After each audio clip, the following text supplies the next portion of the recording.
Lucia and Gray, welcome to Kingdom Geese Podcast. Woo! Nice to see you again, Coach We're back Gray. again. I know, it's been a minute. More than that. Our 2 fans they miss us. More than that. You know that we might hit like 10 subscribers soon. We're going to have a big bash. Party. Yes. Champagne, everything. I'm surprised YouTube hasn't sent us like the gold. Yeah. Well, they probably will when we get 10. Yeah, They probably for sure. will. Well, they're probably making it right now and getting it engraved and all that good stuff. Okay, so I do think, is it okay if we mention our new rash guards coming? Yeah. Okay, so we have some new rash guards that are in production right now, being made. And can we say what they are? Yeah. Okay, so they're this You can tell who's the boss here. They're this really cool snow leopard print because it's winter. Yep. So a snow leopard kind of thing seems like a good theme.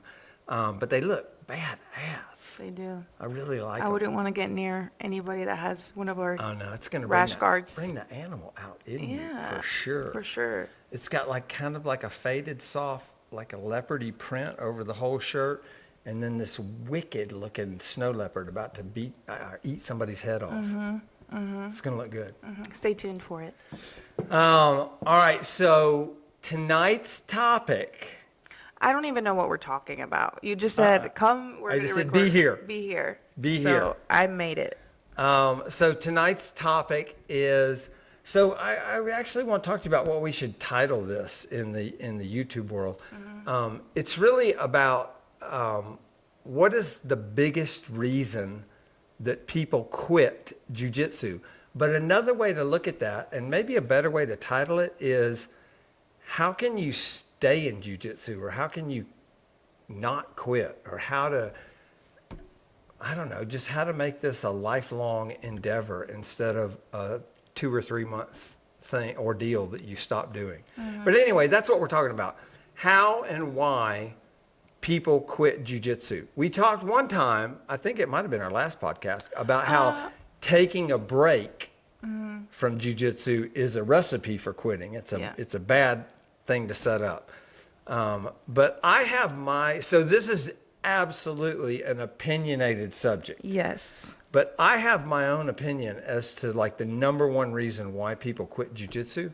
But before I say mine, I wanted to know what you think. What do you think are, not like every reason, because there's a lot of tangents you could go off on, but what do you think is like the biggest reason that people stop doing jiu-jitsu? Well, I can't speak for everyone, but Not for yourself. But for myself, I think it would boil down to like life. You know, life happens. You get married, you have kids. I know Professor Chris told me a story of somebody that, got engaged. Like he went from a white belt to a black belt under Professor Chris. And he saw him go through like all the stages of life where, he like met someone, he got engaged, and then he got married, and then the kids. And obviously, like in that transaction, he was very consistent when he wasn't married and didn't have kids and wasn't engaged. And then after that, once he got his woman, he got busy. He got busy. You make big life changes, like you get a new job or whatever, but he never stopped going to jiu-jitsu. He always made it a priority to show up at least once a week. And plus his new wife or girlfriend at the time was probably like, why do you go to jiu-jitsu all the time? Why don't you stay with me some nights? That's why you should find yourself someone that does jiu-jitsu. That can be a pro and a con. Yeah. I've heard people speak both ways about it. Really? But yeah, like it's too much together. I actually think so. Speaking as a professional married person, I'm a black belt at marriage because I've been married this is my 40th anniversary in a couple of months with the same woman, not many different ones. So I think that you need separate hobbies. You need outside interests that don't include your spouse because everybody, while it's your lifelong mate and you're raising children and everything, and you definitely love each other, or at least you hope that's the case, you need some me time. Everybody needs some me time to kind of just decompress and not have to worry about what the other half of your family thinks and what they want you to do. And so other hobbies are great to have, actually, when you can be away. And so if you're doing jiu-jitsu, both of you, I could see where that could end up being difficult because you're never apart. True, true. I like that. I like that. Me and my fiance. Oh, yeah, wait. Oh, let's look at this. Ooh. He was my boyfriend last episode, I think, if we ever talked about He him. was. The last one, yeah. He was. He put a ring on it. Yeah. And what a ring it is. It's actually quite striking. Thank you. He did a great job. Good. He did really good. He did a great job. But me and my fiance, we both do jiu-jitsu, but we don't roll with each other because No, you train with me. yeah. Well, even if I didn't, I still wouldn't roll with him because I feel like I turn into such a baby because I'm just like, ow, you hurt Stop. me. Oh. Stop. Like, you're not. You bit my finger. Don't do that. So it's just better for us to not roll with each other. Well, I think, again, pulling on my marriage Black belt. My marriage black belt, I will say that I personally think it's a bad idea for a husband and a wife to do sports together. So, like, my wife and I played tennis a lot. And at our country club, we would see other husbands and wives come out there and play tennis with each other. And they would actually play a game, the actual scoring game of tennis. And man, would they fight and they would get mad and they would be so competitive against each other, which isn't really a great relationship thing. Where my wife and I, we saw this happen and we're like, let's go to the courts and let's go hit some balls, but let's just hit some balls and get some exercise and have some fun. Let's not keep score. So then we don't have to yell at each other about, oh, that went out of the court or whatever. And we always had a good time. You are a black belt. Other married couples would be out there fighting and we'd be laughing. That was me and my boyfriend at the time. He took me to play pickleball, and he all of a sudden was a professional. And I'm like, how many times have you played pickleball? He's like, twice. And I'm like, just because I haven't played once doesn't mean you're better, automatically better. 2 times. Whoa. But yeah, that is true. You make a really good point. Yeah, because in jiu-jitsu, if you're rolling with your boyfriend, spouse, husband, then you're competing with them. And I just think it's kind of a setup for trouble. Yeah. I agree. Especially women, we're very sensitive to losing. And you know each other a whole lot better, so that's why it's easy for you to complain about, ow, stop grabbing me there. But if you were rolling with somebody else, you would, even though it might hurt, you would never complain about it. You'd actually use the anger to fuel your own fight. Yeah. Instead of going, I ain't tapping, break my arm. Stop doing it. Yeah. So, anyways, we got a little bit sidetracked, but that's what I think would... If someone was to quit jiu-jitsu, I think it would be because of just life. And I do think I think there's a lot of really good reasons that people come up with of why they quit jiu-jitsu. And life is absolutely one of them. Having a baby, can change things. Like Rob in our gym's probably going to quit any day now because he's going to have a baby.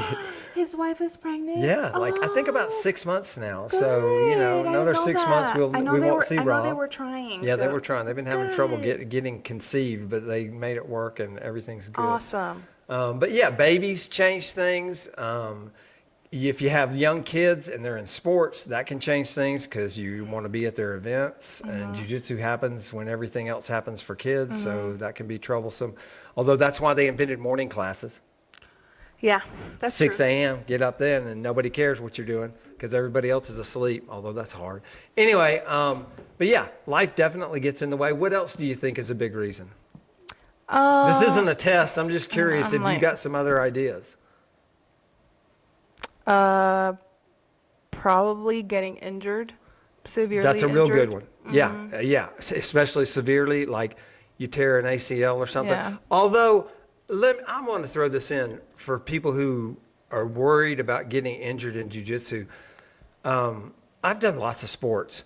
There are no sports where you don't get injured. You can play soccer. You give even non-contact. So you got obviously football is contact. So people get injured in that all the time. But soccer's, although you bump into each other, it's not a contact sport, but people tear ACLs and dislocate shoulders all the time. Right. Basketball is incredibly violent because people are accidentally elbowing you in the face and tripping you when you're running with the ball. Anyway, again, torn ACLs all the time, broken noses.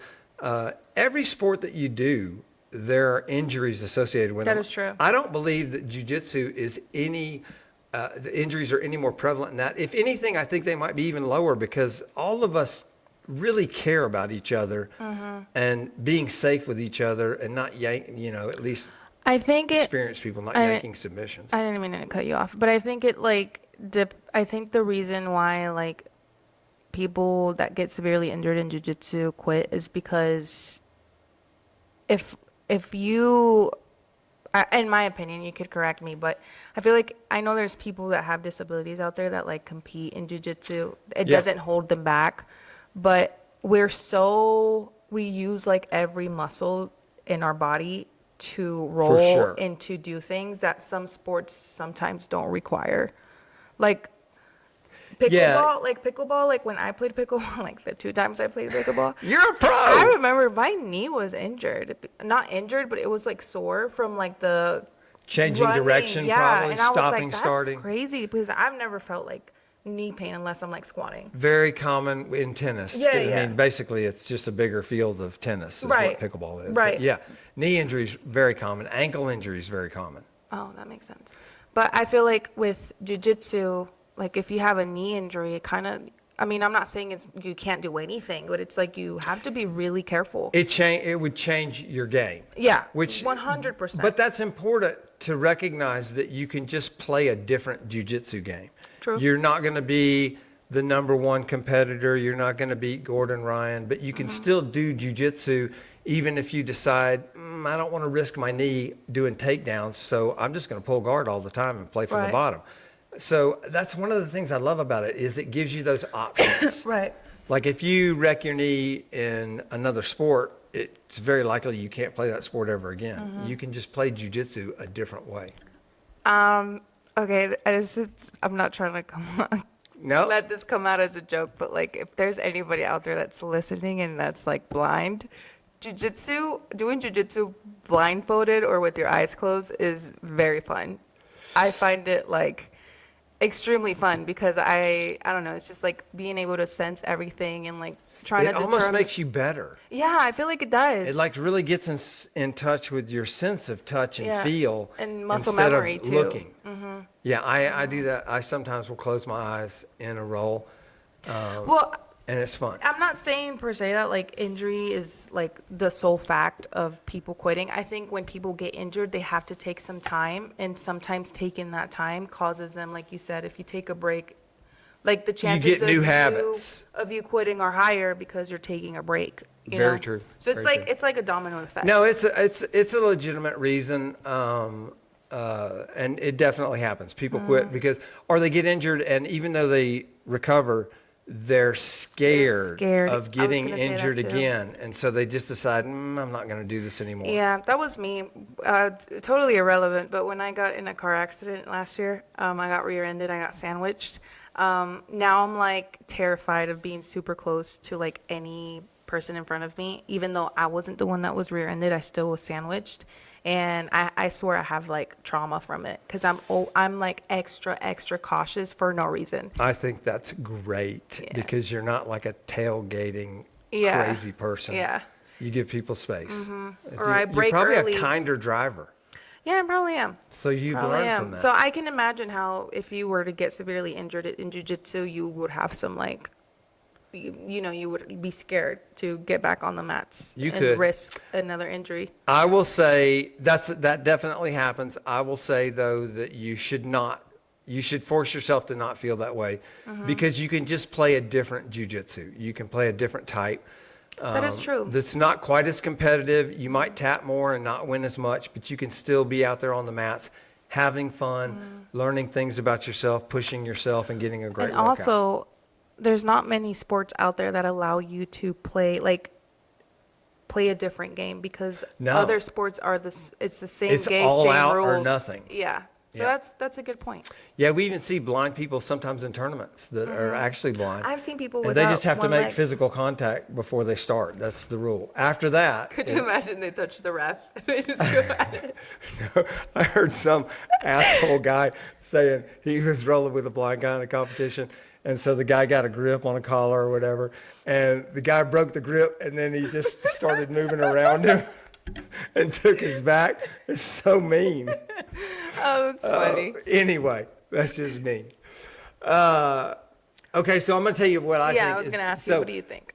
This is what I think is the biggest reason people quit. And I'm talking, when I say people quit, I'm talking about all the white belts, the brand new people that come into the gym, they've never done jiu-jitsu, they sign up, they stay there for anywhere from a few weeks to a few months, and then they quit. The reason, and that's the bulk of everybody that quits, falls into that description. There are definitely like blue belts quit after they get promoted to blue belt because like they accomplish something. But I think that's the biggest reason why the majority of people, or the biggest group of people that quit. So the biggest reason they quit, in my opinion, is it really comes down to your expectations when you walk in the door, day one. That's true. And actually, so this idea of expectations, I was talking to Joe. He asked, what are we doing the podcast on? And I told him about this, and we started talking about it. And the idea of expectations really drives your own personal perspective of everything in your life. It's like a restaurant. If you go into a restaurant where 20 people have told you this is the best restaurant in the world, the best food you've ever had, and you go in there with that expectation, and anything is slightly off, your experience is that place sucks. So, like a movie, somebody, you got to see this movie. It's the best movie I've ever seen in my life. And you watch it, and it's just like, it's not anymore like, it's more like, this sucks. Yeah. It's because you had this really high expectation. So with jiu-jitsu, and I'm speaking mostly to the men in the world. Women need to do jiu-jitsu, but it's mostly a male-dominated sport.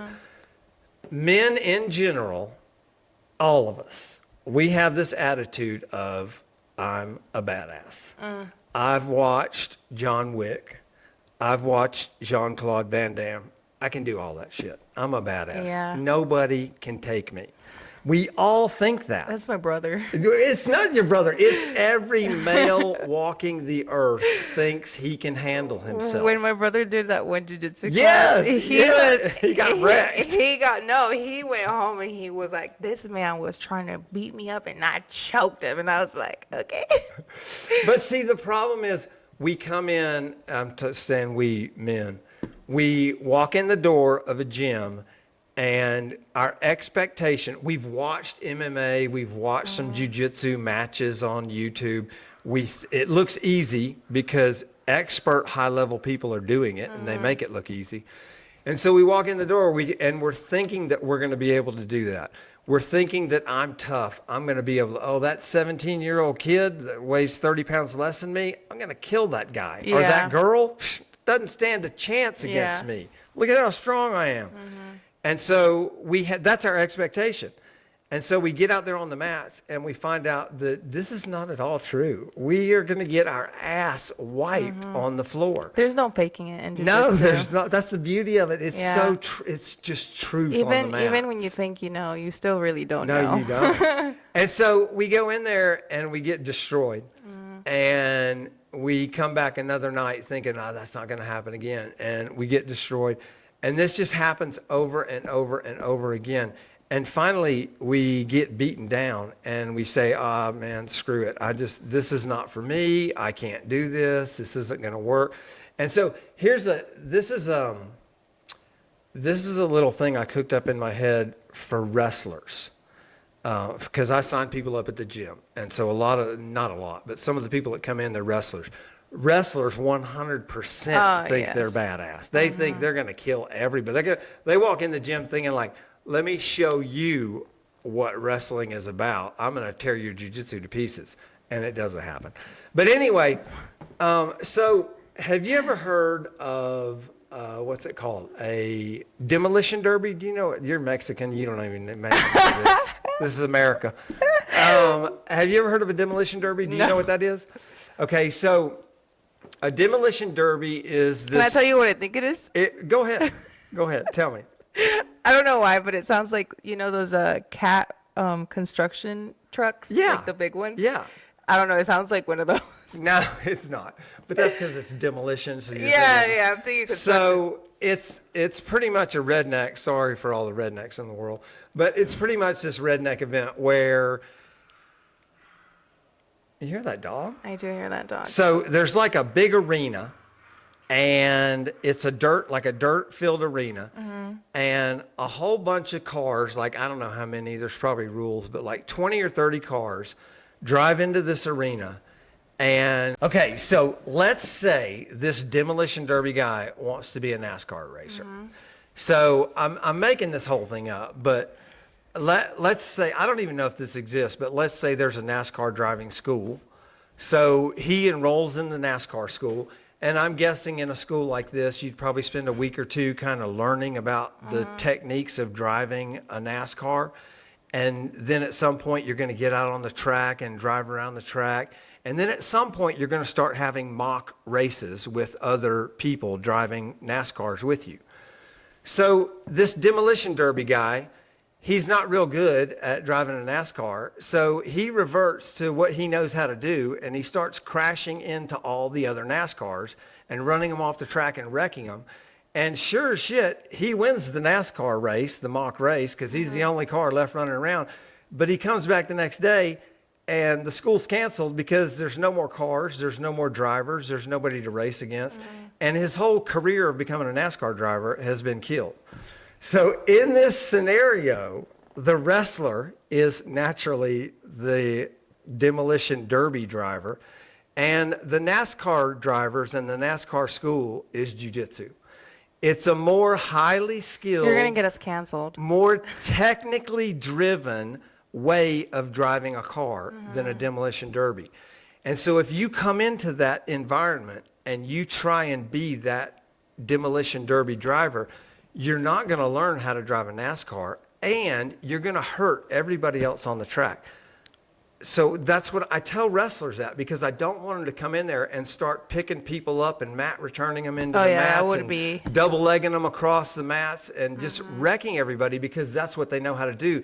But it's not jiu-jitsu. Jiu-jitsu is much more of a finesse sport. It's much more technical.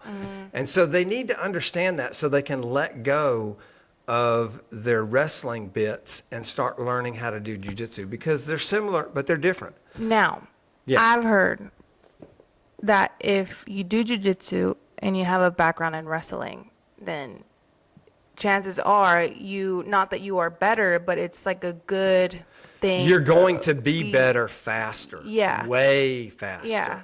But a wrestler can't be. He can't start out with it. You can't walk in with the attitude and expectation of, I'm going to whoop everybody's butt on the mats because I'm a badass wrestler. Because that's not going to happen. He's going to hurt himself. He's going to hurt the other people in the gym, and he's not going to be learning jiu-jitsu. Right. But you are right. Wrestlers, if they stick with it, because they get real frustrated because they get choked all the time because they're not used to protecting their neck. They get armbarred all the time because that doesn't happen to them in wrestling. And so they get frustrated, and then they quit too because they thought they were going to be beating everybody up, but they're spending all their time tapping out. So again, it goes back to expectations.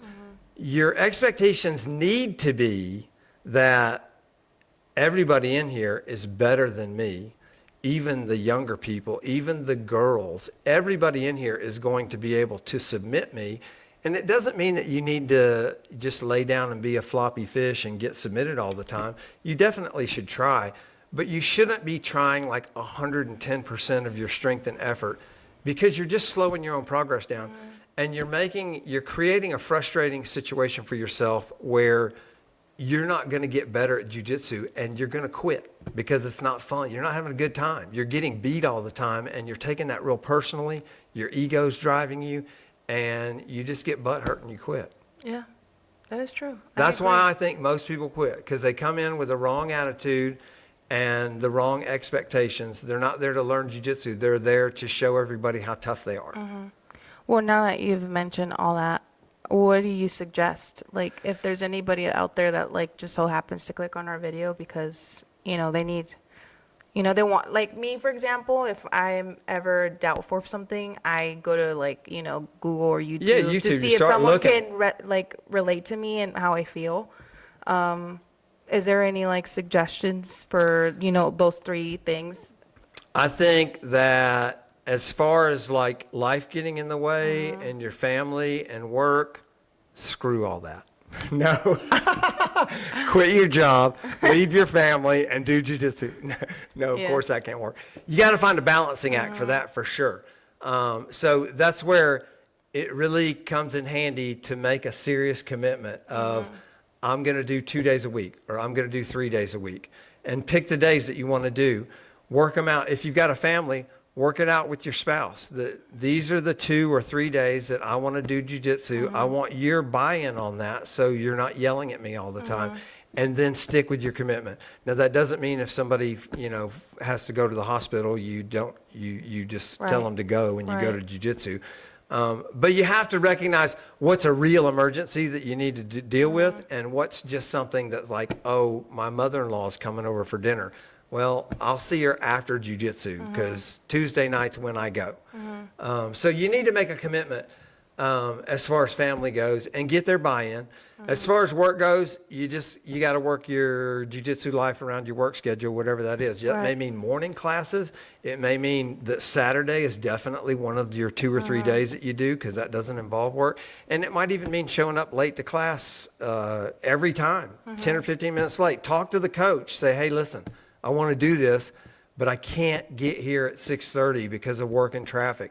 I can get here at 6:45, but I don't want to be disruptive. Are you okay with that? And the coach is going to say, yeah. If he doesn't, I'd say find a new gym. Yeah, that's a good point. I would Work it I out. know I'm kind of like stepping on my own foot here. No. But I do think that if to prevent you from quitting, if like you're going through hardships such as any of the things we've mentioned, or maybe if it's something like personal, I think that you just should don't take a break. Just take a break. Like if you're consistent, like show up, even if it's just once a week, and just do that. Because I feel like that will prevent people from quitting.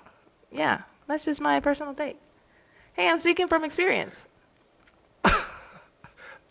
Are you going to take this advice? Next year, yes. No, you've had some busy stuff going on, so we won't even get into that.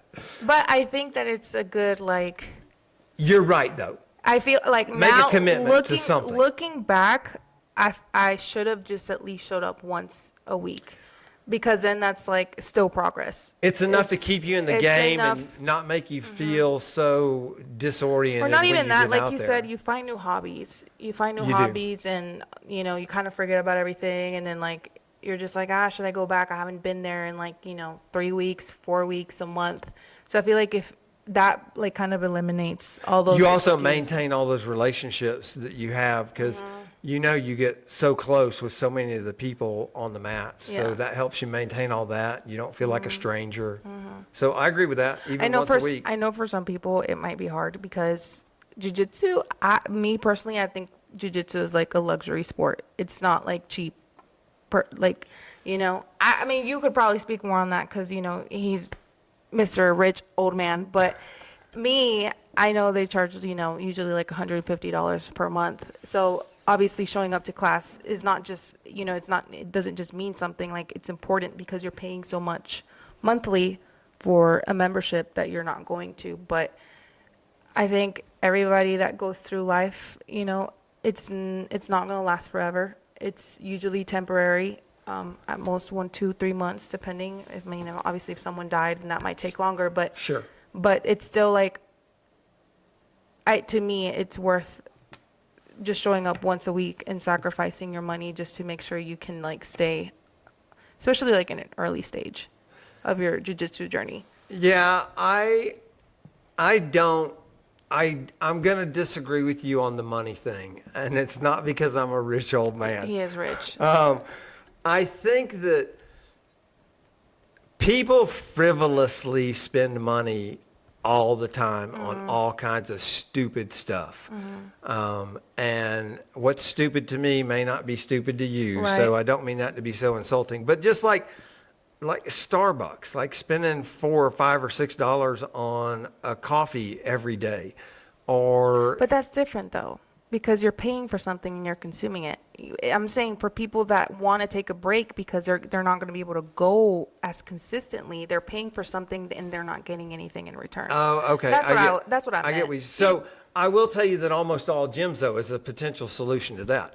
Almost all gyms, I don't know of any that don't do this, have a drop-in fee that's usually 20 or 25 bucks. So even if you just go once a week and do a drop-in rate Right. instead of paying a membership, then you're in the jiu-jitsu game. You're seeing all the people. You're not spending as much as you would be if you were coming 3 or 4 times a week or 2 times a week. But that's a possible solution. Oh, that's a great solution. So as far as the expectations are concerned, you should just have the expectation of, basically, the truth is everybody in the gym can kick your butt.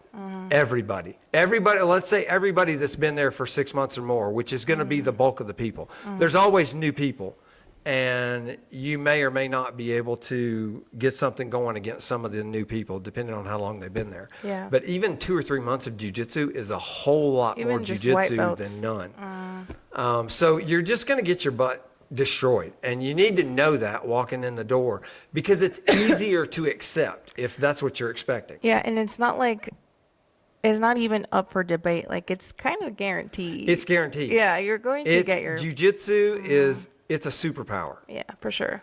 And so it's a guarantee. You're going to get wrecked, and by girls, which is, I'm saying that because for guys, that is particularly humiliating when a You can 120-pound speak girl from experience, kicks right? your butt. Oh yeah, that's exactly what happened to me my first night. Oh, no, and I'm talking I about loved me. it. Yes, I'm talking about me. talking about you too. Yes. You too. It's very, if you thought you were going to be able to beat that girl up, it's very humiliating.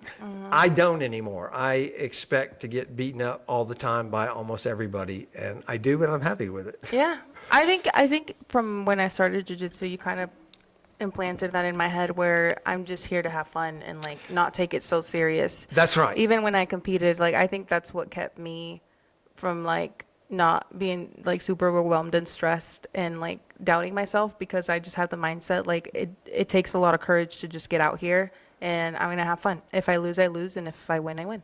That is a great attitude. Somebody really smart told you that. Yeah, someone really smart. No, but that's the right attitude, because if you expect to be beaten, which you should, then you're not so frustrated with it, and instead you can marvel at the wonder of jiu-jitsu. You can be like, wow, I had no idea you were going to be able to do that to me, and be fascinated with it and want to learn how to do it instead of being mad that somebody just beat you again, doing the same thing they just did 5 minutes ago. I also think that new people should roll less. They should, show up and do the technical drilling part of class. You see, I and they disagree. should roll. No, they should roll, but they maybe should just roll like 2 or 3 rounds. And here's why I say that. If you love something, you are absolutely willing to suffer for that thing that you love. Like me hanging out with you. That was a good one. No, but that's the way everything that you do, whether it's about people or That's hobbies true. or whatever, if you love doing it, then you're more than happy to suffer some in order to do it. Yeah. But if you don't fall in love with it first and you get the suffering first, it's way easier to say, screw this, I'm out. You've got But, to like see- it. You've got to love it. And then it's okay to suffer. So that's why I say, I'm not saying you shouldn't roll. I'm just saying you should roll a little bit at first. Listen. And just fall in love with jiu-jitsu. Let me tell you. Okay, tell me. Talk to me. Personally, Sister. Professor Chris, if you're listening, close your ears. Okay? Uh-oh. Me personally, I think class. Oh, actually, Professor Chris has a really great way of teaching class. We have fun. Me and you have a lot of fun. Me and you have a lot of fun. Definitely. But I think while you're learning, sitting there trying to learn a technique, it's very boring for me. I look forward to rolling. I'm just like, I can't wait to like get my heart, pumping and to like get a sweat in. Like, I feel like a lot of people, they look forward to rolling. I do too. But that's just me. I don't think I think that they shouldn't roll. You find drilling mostly boring. Yes. Okay. Actually, yes, I do. It's not like it's boring, but like if let's say jiu-jitsu was just drilling every day and then you only rolled on Fridays, I would only go on Fridays. Honestly, that's just me though. But a lot of people are not like that. But what I will say, I think that instead of saying people should roll less, I think people should roll less hard.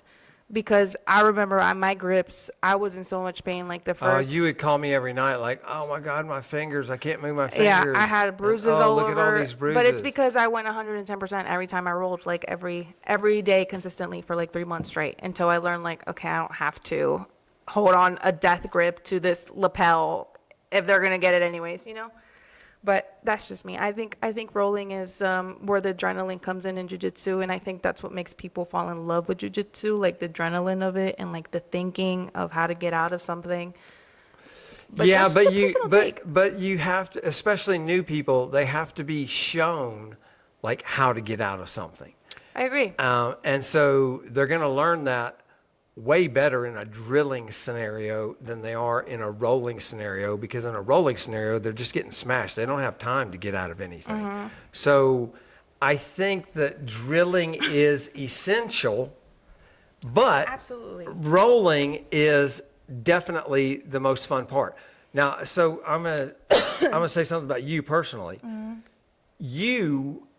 I've said this on this podcast, but I tell you all the time, you never knew this before you started jiu-jitsu, but you are a natural grappler. Mm-hmm. You took to this naturally.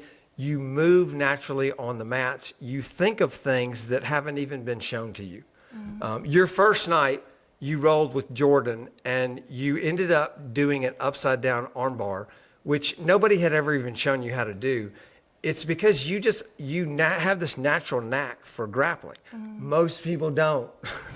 So they have to drill a lot. Yeah. They have to drill a lot, and even though it might be boring, they have to do it and do it and do it and do it, because they don't naturally move that way. They don't naturally grab those things and worry about this and worry about that. So they have to be shown all that. I will say, okay, I'm sure this happens to like everybody in jiu-jitsu, but I'm just gonna say, like, for me, anytime I roll and let's say I got taught something in class, I kind of know when something's like not going to be my move. Like if there's a technique that's being taught, I'm just like, this isn't not for me. No, this is not for me. Like I'm not a big like what you may call it, I've been out of jiu-jitsu for a minute, something like that.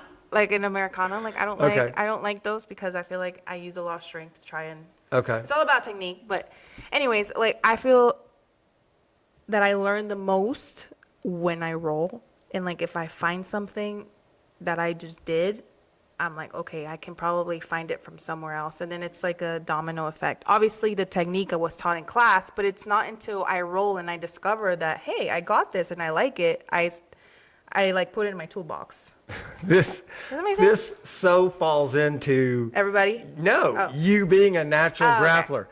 You naturally find things while you're rolling that you haven't even been shown. You realize that you found it, and then you go do it again and again and again. Most people aren't like that. They never find anything accidentally in a roll, and if they do, they have no idea how they did it or how to do it again. Most people need drilling. Now, there needs to be a balance between drilling and rolling, because you definitely need to roll. And I'm not saying new people shouldn't roll. I'm just saying maybe they roll a few rounds, and maybe they roll a little bit light, like you suggested, although that's really hard, especially for a new person to That's do. true. But you just shouldn't go into class 110%, because you're just going to get wrecked and you're going to get You're gonna get frustrated with hurt. it. Yeah, for sure. That is true. All right. very true. Anything else? No, I'm excited for our rash guards. I think we're going to have them in, it's what is it, like November 17th or 18th or 19th, something like that. Sometime in the beginning Oh, of it's the December. 20th. It's the 20th of November. I know that. So we should have them in probably about a week or 10 days. We'll actually have an unboxing on here and show them. Yes, and And then we'll put them on our website. check our social medias. We'll have pictures up there too. Check our social medias. Go to kingdomgeese.com. And when we get them, we'll photograph them and put them up on the website. You can order them there. Or you could go to Instagram, Nature's Grapplers, Yep. sorry. And that'll lead you to the website, won't it? Yep. Okay. We have all of our info on our Instagram bio. Okay. So we'll show those when we get them. And I guess that's it. I do hope everybody, we'll probably do another one of these before the end of the year, at least one, hopefully 2 or 3. But I do hope everybody has a great or holiday. 30. Like every Every day. day. Let's do one every day. That would be fun. No, Thanksgiving's next week. So I hope everybody has a great Thanksgiving. Well, I guess that's it. That's So it. That's So that's a wrap. that's a wrap. Thank you for Yeah. watching Kingdom Geese, and we'll see you on our next podcast. Bye-bye.